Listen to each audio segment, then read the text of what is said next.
ஒரு கிராமத்தில் ஒரு அழகான குளம் இருந்தது. அந்த குளத்தில் பலவிதமான ஜீவன்கள் வாழ்ந்து வந்தன. அவற்றில் ஒரு பெரிய நண்டு தனது குடும்பத்துடன் மகிழ்ச்சியாக வாழ்ந்து வந்தது. நண்டு மிகவும் அறிந்தவனாகவும் நல்ல உள்ளம் கொண்டவனாகவும் இருந்தான். அவனிடம் குளத்தின் மற்ற ஜீவன்கள் எந்த உதவியும் கேட்டால் நண்டு உடனே உதவி கொடுப்பான்.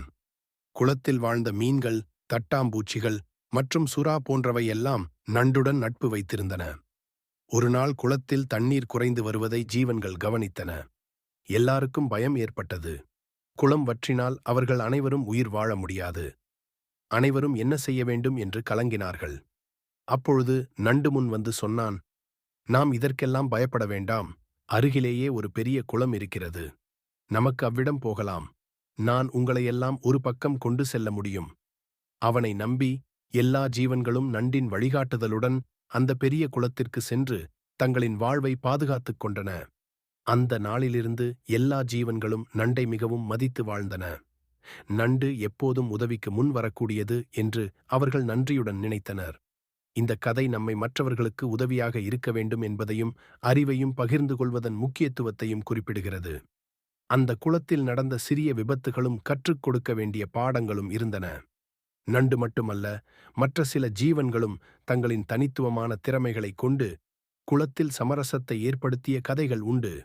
ஒரு நாள் ஒரு குள்ளமான மீன் குளத்தில் நிற்கும் மழைநீர் குழியில் சிக்கிக் கொண்டது. தண்ணீர் குறைந்து வந்ததால் மீனுக்கு அங்கிருந்து வெளியேற முடியவில்லை. மீனின் உயிர் ஆபத்தில் இருந்தது. மற்ற ஜீவன்கள் இது பற்றி கவலைப்பட்டன. நண்டு விரைவாக அதை கவனித்தது. தனது சுறுசுறுப்பான கால்களை பயன்படுத்தி மழைநீர் குழியை அகழ்ந்தான். மேலும் தண்ணீரை வெளியே விடும் வழியை உருவாக்கினான். இந்நிகழ்ச்சி மீன்களுக்கு ஒரு பாடமாக இருந்தது. இலக்கை அடைய சிறிய உதவிகள் கூட பெரிய மாற்றங்களை ஏற்படுத்தும். அதேபோல ஒருமுறை குளத்தின் அருகே ஒரு நரியை பார்த்தனர். அது குளத்தில் உள்ளவற்றை ஏமாற்றி பிடிக்க முயன்றது.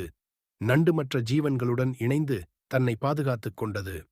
அது நரியைச் சுற்றி கடினமான பாறைகளை உருவாக்கி நரியின் பயணத்தை தடுத்துவிட்டது. இந்த நிகழ்ச்சிகளால் குளத்தின் ஜீவன்கள் ஒன்றிணைந்து செயல்படுவதைப் பற்றி மேலும் விழிப்புணர்வு பெற்றன. ஒவ்வொருவருக்கும் தனித்துவமான பங்கு உண்டு. ஆனால் ஒன்றிணைந்து செயல்படுவது மட்டுமே எப்போதும் வெற்றியை உறுதி செய்யும் என்பதை அவர்கள் உணர்ந்தனர். இக்கதை ஒற்றுமையும் உதவியையும் பாதுகாப்பையும் பற்றிய சிந்தனையை ஊக்குவிக்கிறது. நண்டு ஒரு சிறிய ஜீவனாக இருந்தாலும் அதன் மனப்பக்குவமும் யோசனைகளும் அனைவர் மனதிலும் ஒரு இடத்தை பிடித்தன.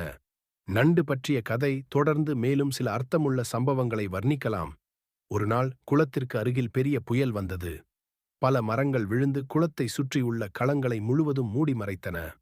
குளத்தில் தண்ணீர் பெருக்கெடுத்து ஓடத் தொடங்கியது. இதனால் குளத்தின் சில பகுதிகள் வெள்ளத்தில் மூழ்கின. அப்போது பல ஜீவன்கள் தங்கள் உறைவிடத்தை இழந்து துயரத்தில் இருந்தன.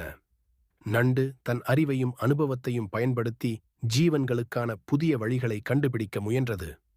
நாம் அனைவரும் ஒருங்கிணைந்து நமது புதிய இருப்பிடத்தை அமைப்போம் என்று நண்டு கூறியது. முதலில் நண்டு தண்ணீரின் வழித்தடத்தை சரிசெய்து தண்ணீர் ஓடக்கூடிய புதிய வாய்களை உருவாக்கியது. இதனால் குளத்தின் நீர்மட்டம் நிலையானதாகி ஜீவன்களுக்கு புது நம்பிக்கை வந்தது. மற்ற ஜீவன்கள் நண்டின் உழைப்பை பாராட்டி தங்களின் துணைமையை வழங்கின. மீன்கள் தங்கள் கூடிய சக்தியை பயன்படுத்தி குளத்தின் அருகே காய்ந்த தளிர்களை அகற்றின. தட்டாம்பூச்சிகள் சிறிய குழிகளை தங்கள் சிற்றறிவால் மீண்டும் அமைத்தன. ஒருங்கிணைந்த முயற்சியின் மூலமாக குளம் மீண்டும் புதுப்பிக்கப்பட்டது. இந்த சம்பவத்துக்குப் பிறகு குளத்தின் அனைத்து ஜீவன்களும் ஒருவருக்கொருவர் இன்றி வாழ முடியாது என்பதை அறிந்தன. அவர்கள் ஒற்றுமையை அடிப்படையாக கொண்டு வாழ்ந்து அங்கு புதிய விதிகளை உருவாக்கினார்கள். 1. ஒவ்வொரு ஜீவனும் மற்றவருக்கு உதவியாக இருக்க வேண்டும். 2. குளத்தில் ஏற்படும் மாற்றங்களுக்கு அனைத்து ஜீவன்களும் ஒத்துழைப்பு தர வேண்டும். 3. எந்த நேரத்திலும் சிக்கல் ஏற்படும் போது அனைவரும் ஒன்றிணைந்து தீர்வை தேட வேண்டும். நண்டு மீண்டும் மையமாக இருந்து இந்த விதிகளை உறுதிப்படுத்தியது. இக்கதை மற்றவர்களிடம் துணை நிற்கும் மனநிலையும் ஒருங்கிணைந்த முயற்சியின் சக்தியையும் சுட்டிக்காட்டுகிறது.